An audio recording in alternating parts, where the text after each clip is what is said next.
Hey there, fellow fantasy football freaks. Yeah, we're only 2 episodes in, and I'm already resorting to the voiceover bullshit. I'm gonna be switching things up a little bit and do a straight up top 60 wide receivers video. Not doing the top 10 countdown first this time. I'm just gonna go over my rankings, talk about some of the notable players I have ranked differently than the norm, crack a few jokes like normal. Just, you don't get to see my handsome mug. Totally has nothing to do with the fact that my laptop crashed, deleted all my work, and then my phone dying, deleting more work, and then my desktop computer crashing and erasing more work I did. It's like all this technology is working against me. But no, this has nothing to do with any of that. This is just an artistic choice.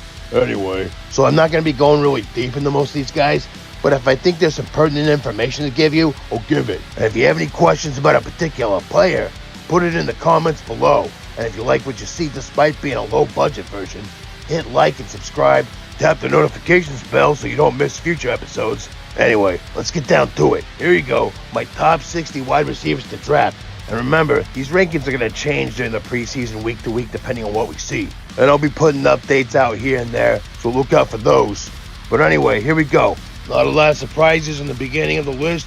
Jeffy's number 1, that's easy. Now he's got competition in Jordan Addison, and this dude's going to be a thing. Just watch. But what that means for Jeffy is that defenses are going to have to start covering Addison, and that's going to leave Jeffy in a lot of single coverage situations where he will dominate. Could have an even better season this year than last, as unbelievable as that sounds.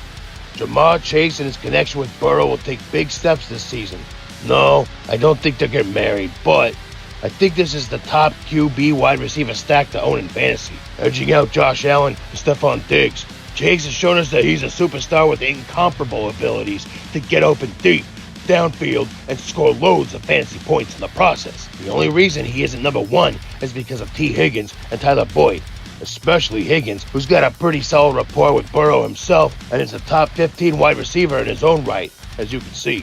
Alright, so I was dead wrong with my preseason assessment of Tyreek Hill last year. I was worried about him fitting into that offense that Jalen Waddle already established as a borderline fantasy wide receiver 1, and also because we saw a dip in his numbers the year before. Thought maybe he was losing a step, and yeah, I've got egg, and I mean a whole goddamn Denver omelet all over my face, as he'll finish just the wide receiver 4 on fantasy points per game basis, and the wide receiver 2 overall. I said he was going to be the wide receiver 6 outside of the top 5, so I'll take a hit on that one. And this season, the cheetah's on the prowl, and he'll be leaving defenders in the dust once again. I like him as the wide receiver 3 this season, so long as Tua stays healthy. Quick, knock on wood.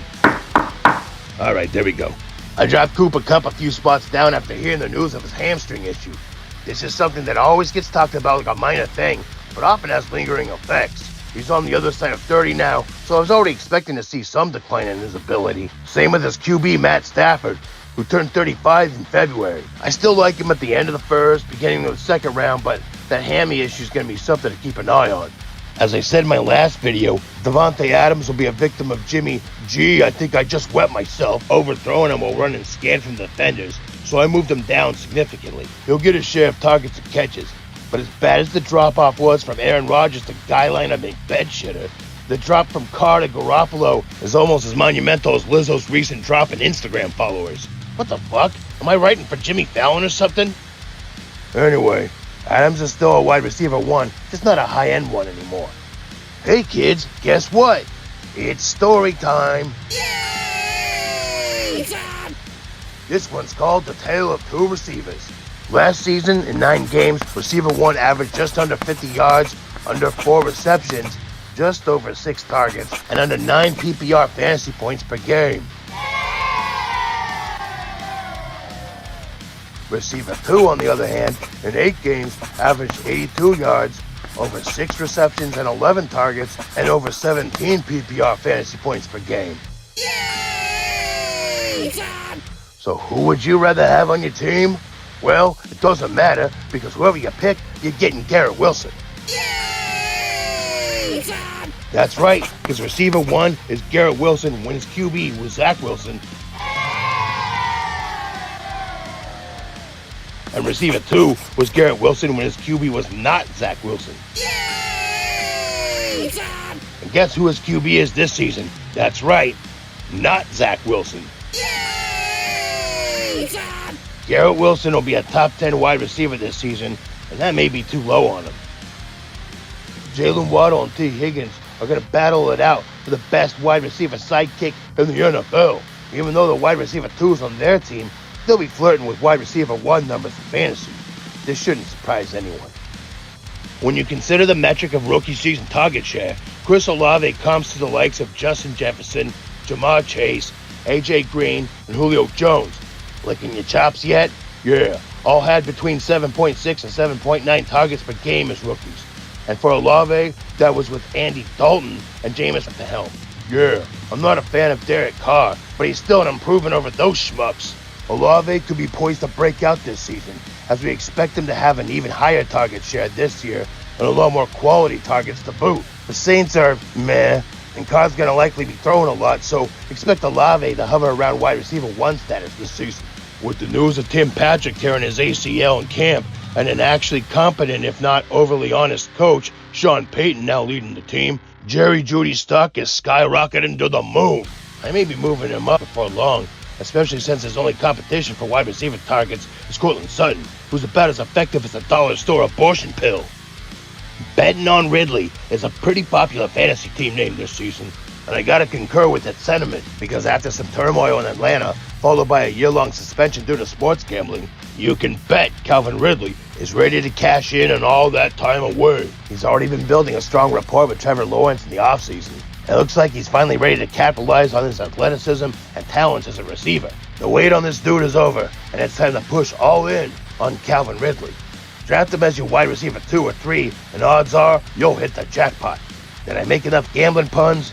Moving on. Scary Terry's been frighteningly good in training camp, I've heard. I'm a little apprehensive because we don't really know how well second-year QB Sam Howell's going to be doing in his first year starting with this offense, and I fear the unknown. Ah man, these scary puns are about as lame as the gambling ones. Point is, I like Terry McLaurin, but he's only a borderline wide receiver 2 because of uncertainty of the QB play for the Commanders. There, just the facts, no bullshit.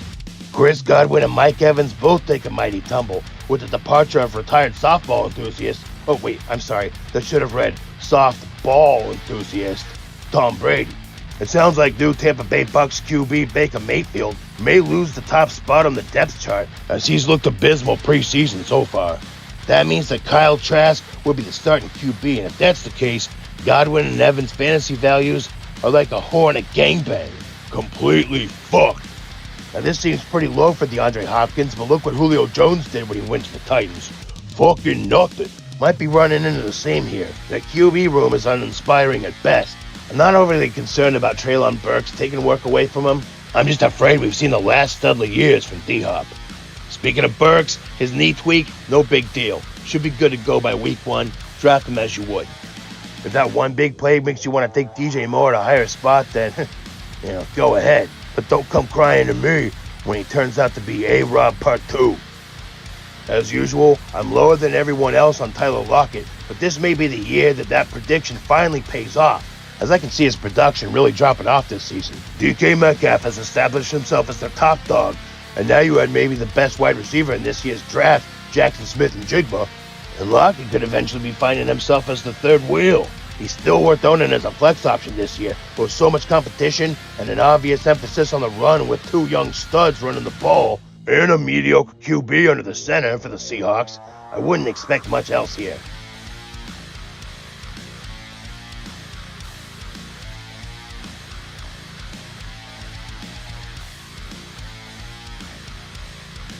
Now for the bottom half, where we find the sleepers and the has-beens. George Pickens may move up the draft board here pretty quick. He only had 1 catch in that first preseason game, but it was for a 33-yard score, so I ain't complaining. By the end of the season, he'll usurp Deontay Johnson as the number 1 receiver in this squad. Mark my words. Not sure where you're going to mark my words, but go ahead and mark them anyway. I like this kid and see future wide receiver 1 potential, but this season, he'll get you low-end wide receiver 2 numbers or better for a low-end wide receiver 3 or even wide receiver 4 price. He ended last season as the wide receiver 31, and he's going a little bit below that in drafts. But with his own improved play and the improved QB play with Kenny Pickett starting the season, I don't see why he isn't cracking the top 30. He could move up. Jahan Dotson's a guy that I'm so excited about and think that he could be a major player at the wide receiver position.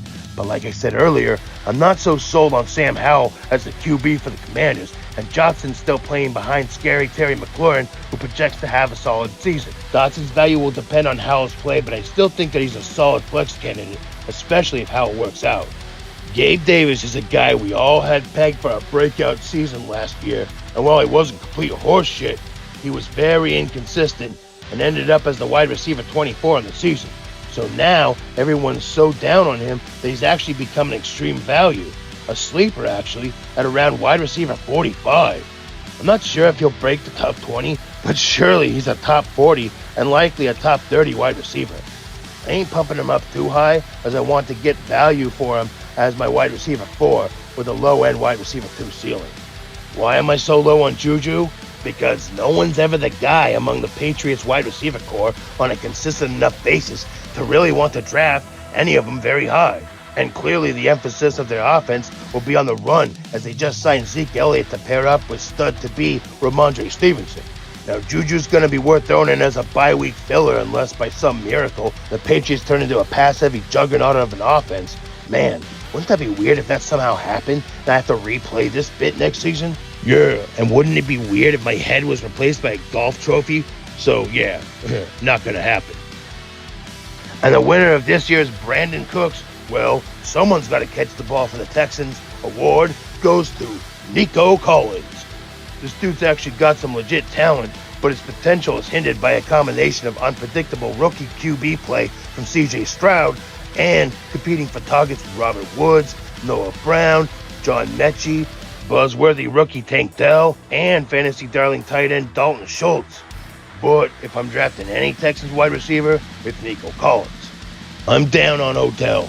Not sure why everyone thinks that in Baltimore, competing with Zay Flowers, Mark Andrews, and Rashad Bateman for targets on a Ravens team that ranked 30th last season in receiving yards per game, will suddenly revive his career that's more over than LA Knight in WWE right now. That's not an insult, that is just a fact of life. Yeah. And while being over in wrestling is a good thing, having an NFL career that's practically over is not. Stay away. I bet my career on it. If you're in a league where you can stash suspended players on IR, make Jamison Williams your final pick instead of a kicker. Then put him on IR, and then pick a kicker out of the free agent pool before week 1 starts. Otherwise, I ain't drafting him, but he is going to be on the waiver wire ad list soon enough. So that's it. After my work being erased or disappearing in some way 3 times, that's what I came up with. Hope it helps, but if you want more help, click on the Patreon link down below, and for just $5 a month, you can chat with me one-on-one to help you through your draft and into the regular season to set up lineups, make trades, be a waiver wire wizard, and crush your league. Plus, I'll be putting out my rankings for all the other positions on my Patreon page, including the ones I won't be doing episodes for. Worth it, right? Sign up quick. And while you're at it, hit the like and subscribe buttons, the notification bells so you don't miss an episode. Share this with your friends, family, coworkers. Hell, let your Uber driver know. This is the show that helps you win big dough. I didn't mean to rhyme there, but, whatever. My next episode's going to cover the top 200 overall, and yeah, I'll actually show up for that one. It's going to be a live draft as well, so that should be a lot of fun and very informative. Look for that soon. Until then, I'm out. Peace.